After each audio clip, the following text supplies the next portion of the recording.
Welcome my friends. मशहूर Tamil motivational speaker Sabarimala ने कैसे किया इस्लाम कबूल और इनकी बायोग्राफी और मोटिवेशनल स्पीकर की जिंदगी के बारे में जानेंगे, तो वीडियो को पूरा देखें। वीडियो को लाइक, शेयर और चैनल को सब्सक्राइब कर लें। 40 साल के मशहूर तमिल मोटिवेशनल स्पीकर और टीचर सबरीमाला इस्लाम कबूल करने के 3 महीने बाद ही रमजान में उम्रह करने गई थी और वहां जाकर इन्होंने कसम खाकर कलमा शहादत पढ़ा और ऐलान किया कि मैं मुसलमान बन गई हूँ और अब से मेरा नाम फातिमा सबरीमाला है। அஷ்ஹது அன் லா இலாஹா இல்லல்லாஹ் அஷ்ஹது அன்ன முஹம்மதுர் ரசூலுல்லாஹ்.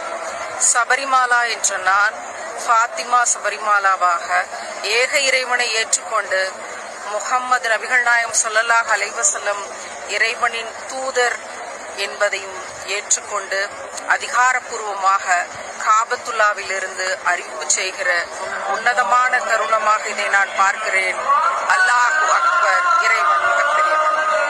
मक्का शरीफ के अपने पहले सफर पर फातिमा सबरीमाला ने कहा, पहले मैं मुसलमानों से बहुत नफरत करती थी। इसके बाद मैंने खुद से पूछा कि दुनिया में मुसलमानों के खिलाफ इतनी नफरत क्यों है। इसी को पता लगाने के लिए मैं न्यूट्रल होकर कुरान को पढ़ना और समझना शुरू किया और साथ साथ पैगंबर मोहम्मद सल्लल्लाहु अलैहि वसल्लम की बायोग्राफी भी पढ़नी शुरू कर दी। तब मुझे सच्चाई का पता चला और अब मैं खुद से भी ज्यादा इस्लाम से प्यार करती हूँ। उन्होंने कहा, मैं मुसलमानों से डिमांड करती हूँ, मांग करती हूँ कि वह अपने आसपास के लोगों को कुरान के बारे में बताएं। उन्होंने आगे कहा, आप लोगों के पास एक अमेजिंग, हैरत अंगेज किताब है। आप लोग इसे अपने घरों में क्यों छिपा कर रखे हैं? दुनिया को यह किताब पढ़नी चाहिए। ये सब बातें इन्होंने मक्का शरीफ में कही है।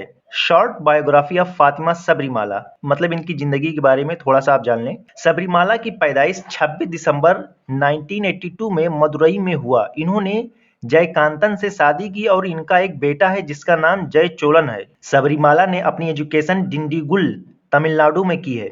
2002 में कुड्डालोर जिले के कट्टुमन्नार गुड़ी के पास इलेरी स्कूल में एक टीचर बनी। कुछ दिनों बाद अपनी सरकारी स्कूल टीचर की नौकरी यह कहते हुए छोड़ दी कि नेशन, देश नौकरी से कहीं अधिक जरूरी है। सबरीमाला पूरे इंडिया में सिंगल एजुकेशन सिस्टम लाना चाहती हैं। वह कहती हैं नीट एग्जाम की कोई जरूरत नहीं है।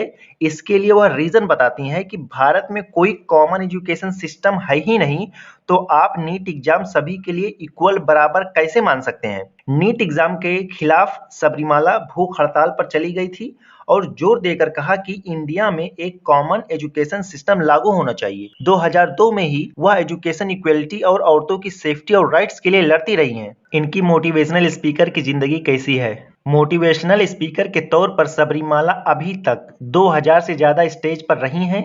वह 200 से अधिक प्लेटफॉर्म्स पर एक पैनल स्पीकर रही हैं और vendor TV, news 7 TV, Jaya TV वगैरह पर कई टीवी प्रोग्रामों की निगरानी करती रही हैं। वह कहती हैं उनकी स्पीच बिजनेस के लिए नहीं है बल्कि सोशल चेंज के लिए है। इनका प्रेजेंट मिशन सरकारी स्कूलों के स्टूडेंट को पब्लिक स्पीकर बनाना है। अब तक इन्होंने हजारों स्टूडेंट्स को स्टेज स्पीचेस के लिए तैयार कर दिया है। इन्होंने एक पार्टी भी बनाई है, वुमेन्स लिबरेशन पार्टी WLP, जिससे फेमिनिस्ट विचारधारा को बढ़ाने में मदद मिले। अब इस्लाम कबूल करने के बाद इनका क्या मिशन होगा, देखना होगा। तो आप लोगों को इस वीडियो के साथ छोड़कर जाता हूं।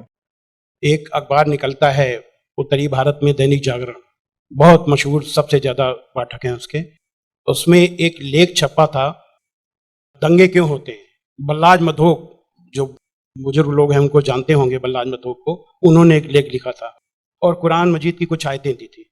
तो वो आयतें देखने के लिए कि क्या वास्तव में सही है कि नहीं, मैं इलाहाबाद में एक दुकान में गया और मौलाना फतेह मोहम्मद खान साहिब जालंधरी और मौलाना अब्दुल पारिक साहब की हिंदी का अनुवाद ले आया और उसमें हमने देखा तो वो कुरान मजीद की वो आयत वैसे ही मौजूद थी।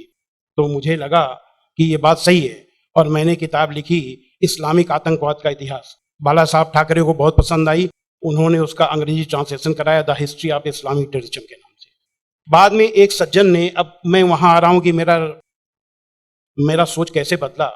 मुंबई के एक व्यापारी ने मुझसे कहा कि स्वामी जी, आप जो काम कर रहे हो उसमें फंड की जरूरत है, फंड आपको नहीं मिल रहे, आप ऐसा करिए, किताब इस्लाम पर लिखिए अमेरिका के लिए कि वास्तव में इस्लाम से अमेरिका को खतरा है, तो आपको अच्छा खासा आपको वहां से रॉयल्टी मिलेगी, आपके सारे काम चल जाएंगे। लेकिन वो बड़ी किताब होनी चाहिए। उसको लिखने के लिए मैंने हजरत मोहम्मद सल्लल्लाहु अलैहि वसल्लम की जीवनी पढ़ी, जब जीवनी पढ़ी तो जो कुरान मजीद की आयतों को मैंने आतंकवाद से जोड़ा था कि इन आयतों की वजह से आतंकवादी बनते हैं, लेकिन जीवनी पढ़ने के बाद मुझे लगा कि ये आयतें आतंकवाद को रोकने के लिए हैं, आतंकवादियों को। सुभान अल्लाह। क्योंकि उनमें जो युद्ध का आदेश था वो आतंकवाद और आतंकवादियों के विरुद्ध था। तो मुझे लगा कि मुझसे बहुत बड़ी गलती हो गई, एक धर्माचार्य से ऐसी गलती नहीं होनी चाहिए। और वो गलती क्यों हुई? वो गलती का जिम्मेदार मैं नहीं था, उस गलती का जिम्मेदार अनुवाद करने वाला था, जिसने ये नहीं बताया कि आयत का मतलब कैसे समझें। किसी भी हम यहाँ जो गैर मुस्लिम भाई होंगे उनको मैं बताऊं कि आयत का मतलब समझने के लिए जरूरी है कि आयत क्यों और किन परिस्थितियों में आई। ये जब जानेंगे तभी सही अर्थ मालूम होगा। तो ये जानने के बाद मैंने एक दूसरी किताब लिखी, इस्लाम आतंक या आदर्श, यानी इस्लाम में आतंक नहीं, आदर्श ही आदर्श है। और इसका हम दूसरा उदाहरण और हम दे रहे हैं क्योंकि हमने एक दूसरी किताब भी लिखी है।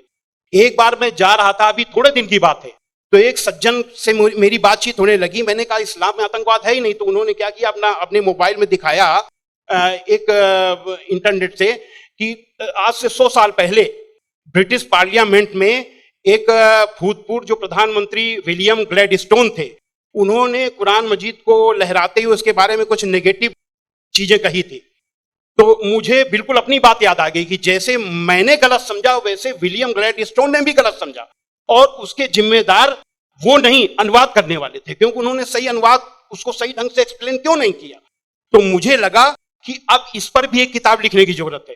तो मैंने एक दूसरी किताब लिखी है, कुरान जीने की कला।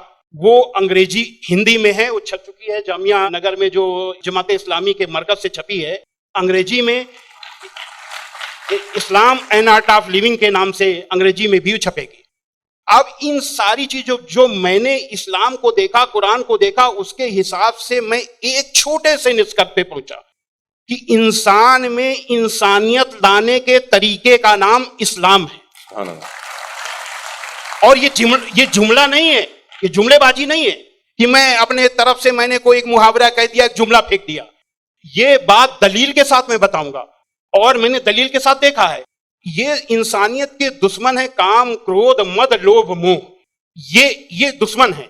और कुरान मजीद में इन सब के लिए बहुत ही बड़ी बुराई बताया गया है और रोक लगाई गई है। पहले एक चीज हम काम को ले लेते हैं। काम यानी कि किसी भी महिला को, किसी भी औरत को अपनी बीबी को छोड़ करके और दुनिया की जितनी महिलाएं हैं उनको अपनी मां, बहन, बेटी समझना, ये कुरान में बहुत ही सख्ती से पालन करने के लिए कहा गया है। अभी तक आप लोगों ने देखा होगा कि जो गैर मुस्लिम भाई सुने कि किसी भी मर्द को देख करके औरत को अपनी निगाहें नीची कर लेना चाहिए, लेकिन कुरान का क्या हुक्म है?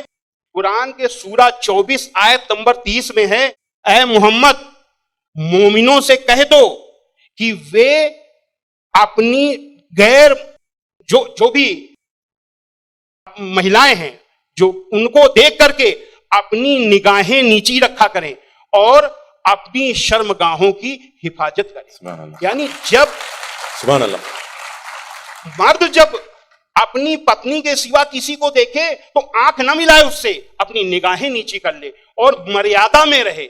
ये पुरुष के लिए ये बनाया गया नियम, और यही नियम औरत के लिए भी, दोनों के लिए वही नियम बनाए गए। ये नहीं कि केवल औरत के लिए। कहते हैं कि इस्लाम में औरत को दबाया जाता है, लेकिन मर्द के लिए कितना सख्ती से नियम बनाया गया। तो ये काम के लिए कितनी सख्ती की गई। क्रोध, गुस्सा के लिए सबसे पहले गुस्सा का तरीका इस्लाम में इतना आसान बताया गया कि देख करके मैं सबसे ज्यादा प्रभावित हुआ। कहा जाता है अगर गुस्सा अगर किसी का रुक जाए तो वो पूरा संत बन गया, साधु बन गया। और कितना बढ़िया तरीका इस्लाम में बताया गया, कुरान में बताया गया है कि माफ कर दो, किसी के गुनाहों को माफ कर दो, और जब माफ कर दो गुस्सा खत्म। और सबसे पहले ये हुक्म दिया गया पैगंबर को। सूरा 7 आयत नंबर 199 में हुक्म आया कि ऐ मोहम्मद माफी का तरीका अपनाओ और भलाई का हुक्म देते रहो और अज्ञानियों से किनारा कर दो। सबसे पहला माफी का हुक्म अगर आया तो अपने पैगंबर के लिए आया। और ऐसे लोगों को क्या कहा गया? सूरा 3 आयत नंबर 134 में अल्लाह का हुक्म है कि जो लोग तंगी और खुशहाली की हर हालत में अच्छे से अच्छा काम करते हैं और गुस्से को रोकते हैं और लोगों के गुनाहों को माफ करते हैं, तो अल्लाह ऐसे लोगों को पसंद करता है जो ऐसे अच्छा से अच्छा काम करते हैं। हजरत मोहम्मद सल्लल्लाहु अलैहि वसल्लम पर कुरान उतरने के बाद आपके दिल में उतर गई, दिल में उतरने के बाद आपके कर्मों में उतर गई। आपके एक एक कर्म कुरान में अल्लाह के हुक्म के अनुसार हुआ करते थे।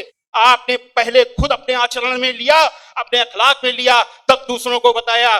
फतेह मक्का के दिन वो अबू सुफियान जो आपके खिलाफ मक्का की एक एक लड़ाई में आपका के खिलाफ नेतृत्व करते थे, जब वो सामने पड़े फतेह मक्का के दिन, तो हजरत मोहम्मद सल्लल्लाहु अलैहि वसल्लम ने कहा कि आज अबू सुफियान को माफी, और जो अबू सुफियान के घर में दाखिल हो जाए उसे भी माफी। आज जो अपने घर के दरवाजे बंद कर ले उसे माफी, जो मस्जिद में चला जाए उसे भी माफी। अब आप सोचिए, जिस मक्का में कदम कदम पे आपका विरोध था, कदम कदम पे आपके रास्ते पे रोड़े अटकाए गए, और जो 10,000 लोगों की फौज के साथ आप जब पहुंचे तो किसकी हिम्मत थी कि सामने होता? सारे के सारे लोग छिप गए। जब हजरत मोहम्मद सल्लल्लाहु अलैहि वसल्लम ने देखा कि कोई नहीं दिखाई दे रहा, तो बहाना बनाया माफी देने का। ये बहाना क्या बनाया कि जो यहां चला छुप जाए उसे माफी, जो वहां छुप जाए उसे माफी, जो वहां छुप जाए उसे भी माफी। यानी किसी न किसी बहाने सबको माफी, माफी, माफी और माफी। माशाल्लाह माशाल्लाह।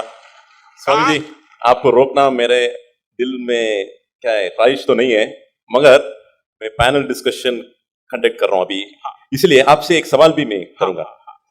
मैं समझ रहा हूं आपके जो रिसर्च बहुत डीप है, फिर भी एक सवाल मैं आपसे पूछना चाहूंगा। अभी आपको ये रिसर्च होने के बाद क्या आपको ये लग रहा है कि मुसलमान जो आजकल के बहुत सारे मुसलमान जो है वो खुद जितना आपने रिसर्च किए, अक्सर लोग रिसर्च नहीं करें, क्या ये एक वजह हो सकता है? मेरे हिसाब से मैंने जो भी मसाइल यानी समस्याएं दुनिया में देखी हैं, उन सारी समस्याओं का पॉजिटिव हल कुरान मजीद में मौजूद है। बस देखने की जरूरत है। जो ईश्वरी किताबें होती हैं वो बहुत ही रहस्यमयी होती हैं, उनको समझना आसान काम नहीं है। उसके लिए तन और मन दोनों की पवित्रता चाहिए। केवल शरीर नहाया धोया ना हो, केवल शरीर की को पाक करने की ही केवल जरूरत नहीं है, मन को भी पाक करने की जरूरत है। जब शरीर और मन से पाक होकर के आप देखेंगे तो उसका रहस्य समझ में आएगा, आपकी हर समस्या का हल कुरान मजीद में मिल जाएगा। और उसी नजरिए से आज का मुसलमान कुरान मजीद को नहीं देख रहा, इसीलिए समस्याएं पैदा हो रही हैं। इस टॉपिक के बारे में आपका क्या कहना है? कमेंट्स में बताएं। वीडियो को लाइक, शेयर और चैनल को सब्सक्राइब करें। Thank you for watching this video.